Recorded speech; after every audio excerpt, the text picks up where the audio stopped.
got through the boarding process, or the check-in process, I should say, for Tiger.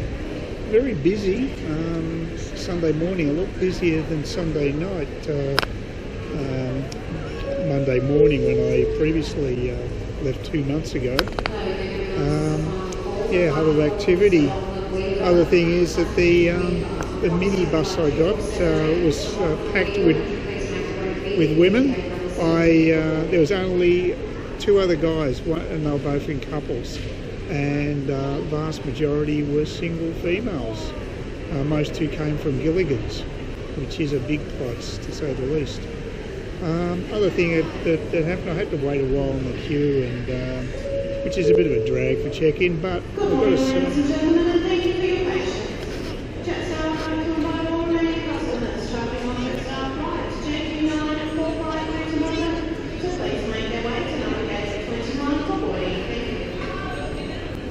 What I was going to say was that even though I had to wait a while to get to the check-in at Tiger, when I did get there, the lady, pretty fast and efficient she had to be, and she provided me with an option of a window seat or an aisle seat. So much for paying for those options. I suppose only if the flight's totally booked out, you might get something you don't want. But I got my preferred seat right down the back with a window. So I'm happy. So far so good. There was an announcement about our flight. I thought that might be dived. Somebody's going to do a delay, but it wasn't. They just switched gates from gate 19 to, gate 18 to 19, or vice versa. Not that matters. It's not the one that was here anyway. 18 to 19. I think I can handle that. But a lot busier here at the moment, and I might wait until I get on the bus to sort of give a report later. See how we go with the trip. Fingers crossed it all goes smoothly. I found a relatively secluded spot, 1 row back. Not that many people waiting here actually, so it's pretty comfortable in the departure lounge. I like small airports like Cairns. I like small cities like Cairns, to be honest with you. Getting back to my rave earlier, about what happened to, or what isn't going to happen to the head of the Australian Bureau of Statistics after the census fiasco. Look, I think there's a general lack of accountability by these senior public servants to their government, elected officials on the one, and just the public secondly. They get paid a lot more money than the pollies, and a few of them have received some pretty hefty pay increases of recent times, with the corresponding very generous superannuation.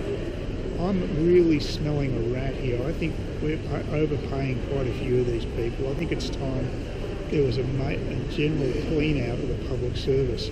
Unfortunately, I don't believe that either Malcolm Turnbull or Scott Morrison have the balls to do it.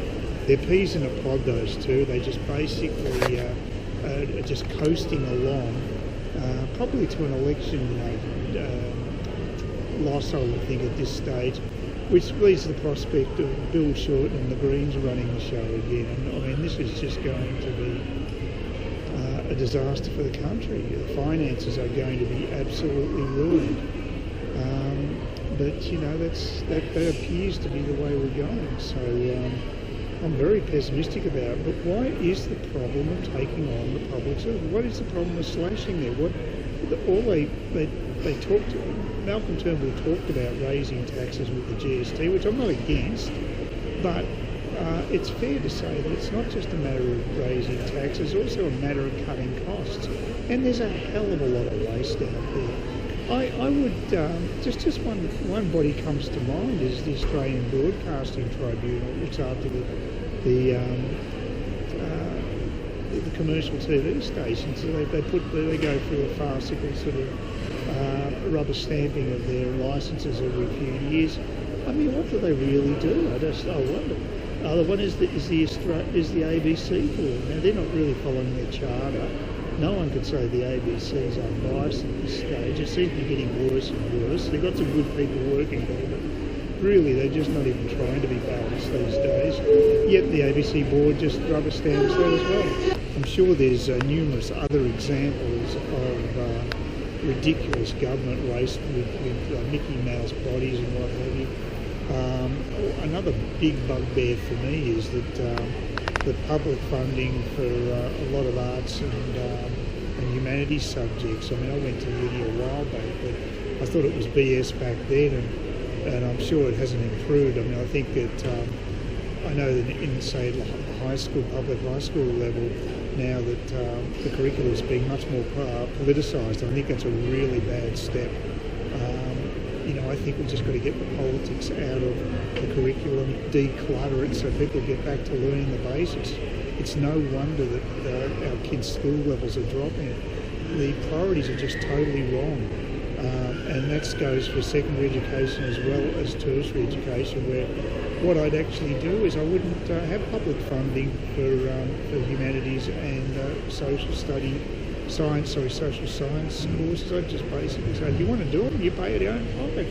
Why should a poor taxpayer have to pay? It's just not right. I think it's fair enough that maybe in areas where we really want to improve in, say, mathematics and science and maybe medicine and engineering and areas like that, it mightn't be such a bad idea to continue on the normal subsidy system. But, you know, I just think that we're being taken for a ride. Oh, that was interesting. I've got it's not a bad view here. The mountains there. There's a bit of discrimination there because I got one of the seats down the back of the plane. We had to go across the tarmac up the walkway, up the stairs. People flying in out of the plane, they got the air bridge.